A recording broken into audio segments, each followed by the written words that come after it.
Why did the Pacers lose? Because Neesmith was off balance? Nope. Why did the Pacers lose? Because of the blown charge block call? Nope. The Pacers lost because they could only score 17 points in the fourth quarter, and they gave up 31 to the Thunder.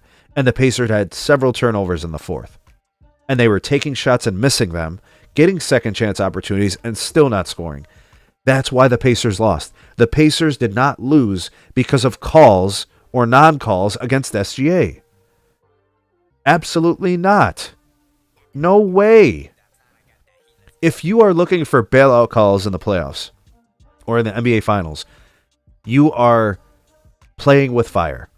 You are taking chances, leaving things to chance. You can't do that. Look, you guys may not know this about me. I watch a lot of UFC.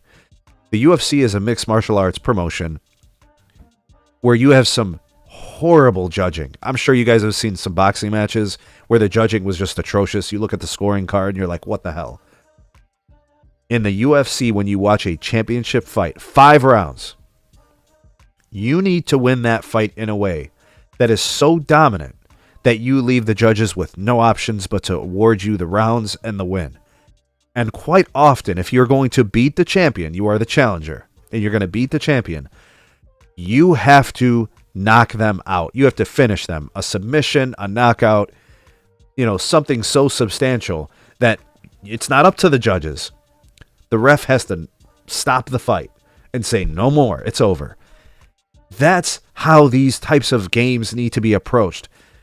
Not bailouts, not luck, not good fortune. Execution. I saw the Thunder execute in the fourth, especially late, the last 3-4 minutes. I saw the Pacers squander the game like the Thunder did in game 1. I see the parity in these games. I don't want this to turn into a situation where I'm just blaming Indy. I have to give all the credit in the world to SGA and the Thunder for pulling out this really, really tough win. Because we got to talk about this from a realistic perspective. The series was 2-1. The Pacers won game 3 at home. They stole a game in game 1 from the Thunder. The Thunder have been on their heels. And this series isn't over. In fact, the momentum, I don't think, is with anyone. I don't think either team has more substantial momentum than the other. The Thunder won a game in Indy. The Pacers won a game in OKC. Right? We haven't accomplished anything. What have we accomplished in the series? It's a tied series going back to OKC. We're where we started. We're exactly where we started. Game 1, Indy pulled out the win. Game 2, the Thunder bounced back. Indy wins game 2. OKC wins. Indy wins game 3. OKC wins game 4. This is a best of 3 series now. First team to win 2. I think it's going to take 7 to figure out who's the better team, in my opinion. It's going to be game 7 in OKC. I don't know who's going to win game 5. My initial instinct tells me to lean OKC.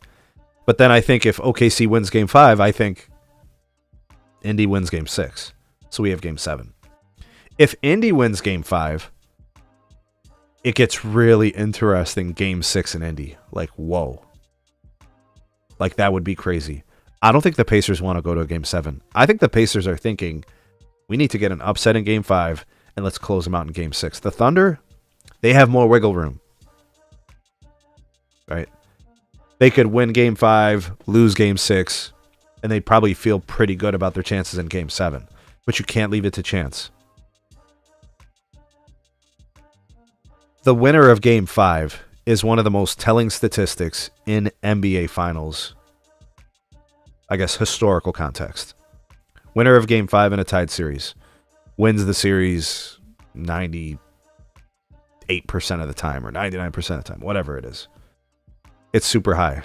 You think about the Cavs in 2016 coming down 3-1, and them doing the impossible. But tied series, game 5, it's like a super high percentage. See, Before, when the series is tied 1-1 and the winner wins game 3, it's like 80-20 or whatever. That's not as substantial as 90+%, right? Micah says this is an instance where the Pacers really blew it. The Pacers are making it seem like they're equal with OKC. They should have taken that home. You know, that's an interesting perspective, Micah. I do think there's an element where they blew it. But the team that's on the other side is forcing those errors. Like, they force the tough shots. They force the Pacers to have to settle. They force the Pacers to make bad decisions and turn the ball over. That's OKC's pressure defense. So we got to give them the credit for causing those types of problems. OKC stayed in it and got the win. That's kind of where I'm at with it. I think that's the right assessment to the game. And yeah, you know, a series at 2-2 is very different. You know, everybody after game 3 was like, oh man, the Pacers are going to win this. How would you know? You know, you're falling victim to recency. If the Thunder were going to win game 4, then it changed the complexion of the series.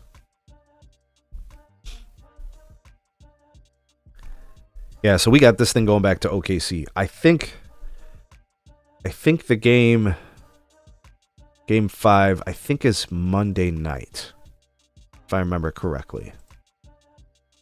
Monday at 8:30. Man, I wish the game started at 8. Hell, even 7:30, that would be huge. By the way, OKC is favored in this game. I think Indiana's a plus 340. So if you're a betting person, the payout for Indy is really nice. $100 turns into $340. Sounds like, I mean, if you're a betting person, that's where I would go with my dollars. I'm not a betting person, so not really my cup of tea. OKC, I think they're minus 9.5. All right, so they're definitely the favorite for sure. Interesting. I mean, but let's keep it a buck, right? Just looking back at game 4, let's keep it a buck.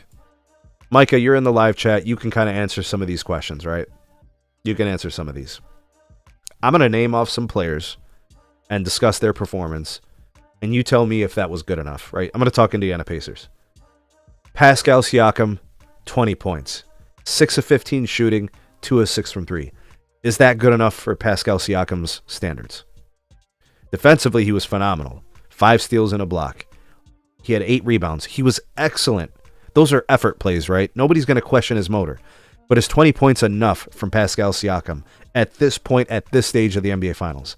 Me, personally, I think you need to get more out of Pascal Siakam. I think the offense needs to run through him much more. There needs to be a better effort to get him the ball. He needs to take 20 shots a game. The same thing I said about J-Dub. It's the same thing I said about, you know, SGA and Chet. I think each of those guys should shoot 20 times a game. All right, so there's Siakam. Aaron Nesmith, foul trouble. Fouled out again.